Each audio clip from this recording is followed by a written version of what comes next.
رات کے 12 بجے تھے۔ میں ابھی ابھی اپنے کمرے میں آئی تھی۔ میرے پیچھے میری نند سائرہ بھی آ گئی۔ سائرہ کو اپنے ساتھ دیکھ کر میں حیران ہو گئی۔ سائرہ جاؤ نا، جا کر سو جاؤ، صبح بات کریں گے، میں نے اس سے کہا تو وہ ناراض ہونے لگی۔ بھابی مجھے آپ سے ایک چیز چاہیے۔ ہاں بولو کیا چاہیے؟ میں نے جلدی میں کہا مجھے بہت نیند آ رہی تھی۔ بھابی مجھے آپ کا یہ سوٹ بہت پیارا لگتا ہے، آپ پلیز یہ مجھے دے دیں، میں آپ کو واپس کر دوں گی۔ میری نند نے اس قدر معصومیت سے کہا کہ میرا دل پگھل گیا۔ ویسے بھی وہ میری چھوٹی بہنوں کی طرح تھی، میں اس سے کوئی چیز الگ نہ رکھتی، ہمیشہ اس کی مدد کرتی۔ ہاں ہاں سائرہ تم ضرور لے لینا، ابھی تم جاؤ سو جاؤ، میں تمہیں یہ سوٹ صبح دے دوں گی۔ نہیں بھابی مجھے یہ ابھی کے ابھی چاہیے، اس نے ضد کرتے ہوئے کہا۔ اچھا رکو میں ابھی چینج کر کے آتی ہوں، یہ کہہ کر میں اپنے کمرے کے اٹیچ باتھ روم میں چلی گئی۔ میں نے اسے کپڑے چینج کر کے دے تو دیے، مگر مجھے عجیب لگ رہا تھا، میں اسے دھو کر صاف ستھرے کر کے دینا چاہتی تھی۔ میں نے اسے اپنے باقی سوٹ بھی دکھائے، مگر وہ وہی کپڑے لینا چاہتی تھی۔ میں نے اسے کپڑے دے دیے، وہ میرے کمرے سے چلی گئی۔ اس کے جاتے ہی مجھے خیال آیا کہ دوپٹہ تو وہ یہیں چھوڑ گئی۔ ویسے تو یہ کوئی وقت نہیں تھا کسی کے کمرے میں جانے کا، لیکن وہ 2 منٹ پہلے ہی میرے کمرے سے نکلی تھی۔ میں دوپٹہ لے کر راہداری میں آ گئی۔ میں اپنی نند کے کمرے میں گئی، مگر اس کے کمرے کا دروازہ کھلا تھا اور وہ یہاں نہیں تھی۔ یہ دیکھ کر مجھے حیرت ہوئی۔ میں نے جا کر اپنی ساس کے کمرے میں دیکھا، مگر وہ وہاں بھی نہیں تھی۔ یا خدایا یہ سائرہ کہاں گئی؟ میں نے سوچا۔ اتنے میں میری نظر بیرونی دروازے پر پڑی تو دیکھا سائرہ وہاں سے اندر آ رہی تھی۔ سائرہ تم اس وقت باہر گئی تھی؟ میں نے حیرت سے پوچھا۔ نہیں بھابی میں تو بس دروازہ بند کر رہی، اسے بھگاتے بھگاتے باہر چلی گئی، سائرہ نے کہا تو میں سوچ میں پڑ گئی۔ بہرحال میں نے اسے دوپٹہ دیا اور واپس اپنے کمرے میں آ گئی۔ آج بشر کو گئے ہوئے 3 دن ہو گئے تھے، میں انہیں بہت یاد کر رہی تھی۔ انہیں کی یادوں میں کھوئے کھوئے مجھے نیند آ گئی۔ صبح میں اٹھی تو میرا سر بھاری ہو رہا تھا، شادی میں جانے کی وجہ سے بہت تھکاوٹ تھی۔ میں نے اٹھ کر سارے گھر کے کام سلجھائے اور دن کے 11-12 بجے اپنی بہن کو فون کرنے بیٹھی ہی تھی کہ سائرہ میرے کمرے میں آ گئی۔ بھابی مجھے آپ سے ایک بات کرنی ہے، سائرہ نے تھکے تھکے انداز میں بتایا۔ بات کو چھوڑو، یہ تمہیں کیا ہوا ہے؟ میں نے آگے بڑھ کر سائرہ کو تھام لیا۔ اس کی آنکھیں لال ہو رہی تھیں، اس سے صحیح سے چلا بھی نہیں جا رہا تھا، لگتا تھا جیسے وہ بخار میں ہو۔ میں نے اس کے ماتھے پر ہاتھ لگایا تو وہ بخار میں تپ رہی تھی۔ بھابی میری طبیعت کو نہ جانے کیا ہو گیا ہے، سائرہ نے نقاہت بھری آواز میں کہا۔ ارے تمہیں تو تیز بخار بھری آواز میں کہا، ارے تمہیں تو تیز بخار ہے، چلو میں تمہیں ڈاکٹر کے پاس لے چلوں، میں نے کہا۔ مگر سائرہ اپنے کمرے میں جانا چاہتی تھی۔ میں اسے اس کے کمرے میں چھوڑ کر چائے وغیرہ دے کر واپس آ گئی۔ اپنی بہن سے باتیں کرتے کرتے دن کا وقت ہو گیا۔ میں نے دوپہر کا کھانا بنایا، مگر سائرہ کھانے کی میز پر موجود نہیں تھی۔ میں اسے ڈھونڈتی ہوئی اس کے کمرے میں پہنچی، اس کے کمرے کا دروازہ بند تھا۔ میں پریشان ہو گئی۔ بہرحال گھر کے باقی کام بھی دیکھنا تھے۔ میری ساس بھی سائرہ کو بلا بلا کر تھک گئی۔ پھر شام کا کھانا بھی ہم نے اکیلے کھایا۔ سائرہ کمرے سے باہر نہیں آئی۔ میں بشر کی پریشانی میں الگ مصروف تھی، اس لیے میں نے سائرہ سے کچھ نہ کہا۔ اگلے دن بشر آ گئے، میں نے خوشی خوشی ان کا استقبال کیا۔ تب مجھے سائرہ کا خیال آیا، وہ بھی سائرہ سے ملنے گئے تھے، مگر سائرہ نے دروازہ نہیں کھولا۔ کہنے لگے مجھے ناراض ہو گئی ہے۔ میں نے کہا ایسی کوئی بات نہیں، وہ 2 دن سے اپنے ہی کمرے میں بند ہے، ہم میں سے بھی کسی کو نہیں بتا رہی کہ کیا بات ہے۔ سائرہ کی وجہ سے اب ہم گھر والے سبھی پریشان تھے۔ بڑی مشکل سے بشر اور اماں جی نے سائرہ کے کمرے کا دروازہ کھلوایا۔ جب اس نے دروازہ کھولا تو وہ برسوں کی بیمار نظر آ رہی تھی۔ اس کے چہرے پر زردی چھائی ہوئی تھی اور اس کی آنکھوں کے نیچے گہرے سیاہ حلقے تھے۔ اس سے پہلے کہ ہم سائرہ سے کچھ کہتے، وہ گھر کی دہلیز پر گر کر بے ہوش ہو گئی۔ ہم جلدی سے اسے ہوش میں لانے کی کوششیں کرنے لگے، ٹھنڈے پانی کے چھینٹے اس کے چہرے پر مارے، مگر اسے ہوش نہیں آیا۔ میں نے اس کی نبض چیک کی جو بہت کم ہو رہی تھی۔ تب ہم نے ڈاکٹر کے پاس جانے کا سوچا۔ جلدی سے بشر گاڑی لے آئے، ہم نے سائرہ کو گاڑی میں ڈالا اور ہسپتال پہنچ گئے۔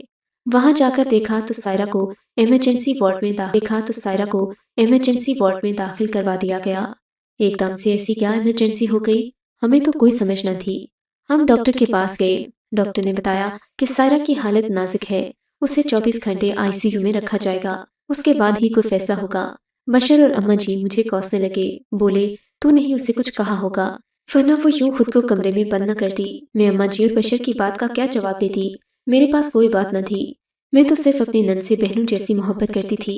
تھوڑی دیر کے بعد ڈاکٹر نے بتایا کہ سائرہ کی حالت اب بہتر ہے، مگر ہمیں اس کا خیال رکھنے کی ضرورت ہوگی، اسے سخت پریشانی میں مبتلا رکھا گیا ہے۔ اس بات پر بشر اور میری ساس مجھے گھورنے لگے، حالانکہ میں نے کچھ نہیں کیا تھا۔ خیر ہم لوگ سائرہ سے ملنے اس کے کمرے میں گئے۔ وہ خالی خالی آنکھوں سے خلا میں گھور رہی تھی، سے کوئی کچھ نہیں کہہ سکتا تھا۔ ڈاکٹر نے صرف اتنا بتایا کہ سائرہ کو سانس گھٹنے کی وجہ سے اچانک دل کا دورہ پڑتے پڑتے بچا، ورنہ اگر دیر ہو جاتی تو وہ موت کے منہ میں جا سکتی تھی۔ سائرہ کے بارے میں یہ جان کر اماں جان کو سخت تشویش ہوئی۔ سانس گھٹنا، یہ بات سمجھ میں نہیں آ رہی تھی۔ ایک دن میں سائرہ کو ہاسپٹل سے ڈسچارج کر دیا گیا۔ ڈاکٹر نے ہمیں بلا کر اس بات کی تلقین بھی کی کہ ہم سائرہ کو تازہ ہوا میں رکھیں۔ ہم لوگ سائرہ کو لے کر گھر گئے تو وہ کچھ کھوئی کھوئی سی تھی، ایسا لگتا تھا جیسے اسے کوئی گہری پریشانی ہے۔ میرے لاکھ پوچھنے پر بھی اس نے مجھے کچھ نہیں بتایا، البتہ وہ بار بار اپنے کمرے میں جانے کی ضد کر رہی تھی۔ مجبور ہو کر ہم نے بھی اسے اس کے کمرے میں جا کر رکھ دیا، مگر ڈاکٹر نے کہا تھا کہ سائرہ کو کوئی پریشانی نہیں دینی۔ اسی وجہ سے ہم بھی پریشان تھے، کیونکہ سائرہ کی بات نہ مانتے بھی اس کے لیے اچھا نہیں تھا۔ سائرہ نے اپنے کمرے میں جا کر پھر سے دروازہ بند کر لیا۔ کافی دیر اس کا دروازہ بند رہا، ہمیں دوبارہ تشویش ہونے لگی۔ اس کا دروازہ بجایا، اس نے دروازہ کھولا تو اس کی سانسیں پھولی ہوئی تھیں، وہ پھر پریشان لگ رہی تھی، اور اب کی بار بھی ویسا ہی ہوا۔ وہ دھڑام سے جا کر زمین پر گر پڑی اور دوبارہ بے ہوش ہو گئی۔ اماں جی اور بشر مجھے ڈانٹنے لگے۔ مجبوراً ایک بار پھر سائرہ کو ہسپتال لے جایا گیا۔ ڈاکٹرز نے وہی بات کہی کہ تم لوگ شاید ہماری بات سمجھ نہیں پاتے، اسے تازہ ہوا میں رکھو، بار بار اس کا دم گھٹنے کی وجہ سے اس کے ساتھ یہ مسئلہ پیش آتا ہے۔ اب اگر یہی غفلت برتی گئی تو سائرہ کو دل کا دورہ پڑ سکتا ہے اور پھیپھڑوں کا مسئلہ بھی ہو سکتا ہے۔ اس بات پر ہم سب تشویش میں مبتلا ہو گئے، کچھ سمجھ نہ آ رہا تھا کہ کیا کریں۔ تب میں نے بشر سے بات کی کہ اب سائرہ کو اکیلے کمرے میں رہنے نہیں دینا چاہیے، اگر یہ ایسا ہی کرے گی تو اس کی صحت کو خطرہ ہوگا۔ بشر بولے وہ سب تو صحیح ہے، لیکن اگر بغیر جانے ہم اسے الگ کمرے میں رکھیں گے تو یہ الجھ پڑے گی۔ تمہیں اس کے بند کمرے میں جھانک کر دیکھنا ہوگا کہ اکیلے کمرے میں ایسی کیا بات ہے جو یہ ہمارے سامنے بیٹھنے سے کتراتی ہے۔ بشر کی بات بھی صحیح تھی۔ میں نے سائرہ کے کمرے میں کھڑکی کے پردے کو کھسکا کر رکھ دیا تاکہ جب وہ اکیلے کمرے میں ہو میں دیکھ سکوں کہ آخر ایسی کیا بات ہے جو سائرہ ہر وقت اپنے کمرے میں بند رہتی ہے اور باہر آ کر بیٹھنا نہیں چاہتی۔ رات کا کھانا کھا کر سائرہ اپنے کمرے میں چلی گئی۔ اس نے دروازہ بند کر دیا۔ میں نے حسب معمول کھڑکی کا پردہ کھسکا رکھا تھا۔ اس بات کا شاید سائرہ کو علم نہیں تھا۔ اس کے کمرے میں جانے کے بعد میں نے دروازے کے باہر کھڑے ہو کر اندر جھانکنے کی کوشش کی۔ سامنے کمرے میں نظر تو یہ دیکھ کر میں حیران ہو گئی کہ سائرہ نے اپنے ارد گرد بہت ساری موم بتیاں جلا رکھی تھیں اور وہ ان میں چپ چاپ بیٹھی تھی۔ سائرہ نے اپنے بال کھول رکھے تھے، اس کا حلیہ عجیب سا تھا۔ اس نے سر پر چادر بھی نہیں اوڑھی تھی اور موم بتیاں اس کے ارد گرد جل رہی تھیں۔ اب مجھے ساری بات سمجھ میں آ گئی تھی کہ سائرہ کا دم موم بتیاں جلانے سے گھٹتا ہے۔ موم بتی سے ایک خاص قسم کی گیس نکلتی ہے جس کی وجہ سے انسان کو سانس کی بیماریاں ہوتی ہیں، اور اگر زیادہ دیر انسان موم بتی کے سامنے بیٹھا رہے تو اس کی سانس اٹک سکتی ہے۔ میں نے فوراً دروازہ کھٹکانا شروع کر دیا۔ اب کی بار سائرہ نے جلدی جلدی اپنے بال سمیٹے، موم بتیاں بجھا کر ایک دراز میں ڈالی اور دروازہ کھول کر غصے سے بولی، کیا بات ہے بھابی، دروازہ کیوں بجا رہی ہو؟ مجھے اور کوئی بہانہ نہیں سوجھا۔ سائرہ میری جان، وہ ذرا میرے کپڑے تو واپس کر دو جو تم نے ایک دو ہفتے پہلے لیے تھے۔ مجھے کل ضروری کام پر جانا ہے، وہ کپڑے مجھے دن کے 12 بجے پہننے ہیں۔ اگر تم مجھے ابھی دے دو گی تو میں دھو کر چھت پر ڈال دوں گی، صبح سوکھ جائیں گے تو میں فنکشن میں پہن کر جاؤں گی۔ میری بات پر سائرہ کا غصہ ٹھنڈا ہو گیا۔ او ہاں بھابی، آپ کے وہ کپڑے وہ تو میں بھول ہی گئی۔ آپ ایسا کریں میرا کوئی جوڑا لے لیں، میں آپ کو وہ ابھی نہیں دے سکتی۔ کیوں بھائی، مجھے تو ابھی چاہیے۔ میں نے زور دیا۔ وہ کپڑے تو نہ دے رہی تھی مگر میری نظر سامنے ہینگر پر پڑی، میرے کپڑے سامنے ہی لٹک رہے تھے۔ اچھا سائرہ بات سنو، تم کم از کم اپنے کمرے کا پردہ ہٹا دو، ڈاکٹر نے کہا ہے کہ تمہیں تازہ ہوا کی ضرورت ہے۔ میں نے یہ کہہ کر سائرہ کے کمرے کا پردہ اتارنا چاہا۔ بھابی یہ کیا کر رہی ہیں، میں بنا پردے کے کیسے سوؤں گی؟ کوئی بات نہیں سائرہ، اس گھر میں اور کون غیر ہے، تمہارا بھائی ہی تو ہے اور اماں جان ہے، تم کیا کرو۔ میں نے آگے بڑھ کر پردہ اتارنا چاہا۔ سائرہ مجھ سے لڑ پڑی، بھابی آپ اپنے کام سے کام رکھیں، میں اب بالکل صحیح ہوں۔ اچھا ٹھیک ہے، میں اب جاتی ہوں، صبح بات کریں گے۔ میں نے سائرہ سے ضد کرنا مناسب نہیں سمجھا۔ کمرے میں آ کر میں نے بشر کو ساری بات بتا دی۔ میں نے انہیں بتایا کہ سائرہ کا سانس بار بار بند ہونے کی یہی وجہ ہے۔ میری بات پر وہ بھی حیران ہو گئے، بولے سائرہ کو ایسا کرنے کی کیا ضرورت ہے، لازماً وہ کوئی تجربہ کر رہی ہوگی، تو میری بہن کو جانتی تو ہو۔ مگر میں اس بات پر یقین نہیں کر پا رہی تھی کہ سائرہ یہ سب بلا وجہ کر رہی ہے۔ خیر میں اس وقت باتھ روم میں چلی گئی۔ میں نے ایک ٹب میں صرف ڈالا اور وہ کپڑے جو سائرہ کو ایک ہفتہ پہلے دیے تھے اس میں ڈالنے ہی لگی کہ میری نظر اپنی قمیص کے گلے پر پڑی۔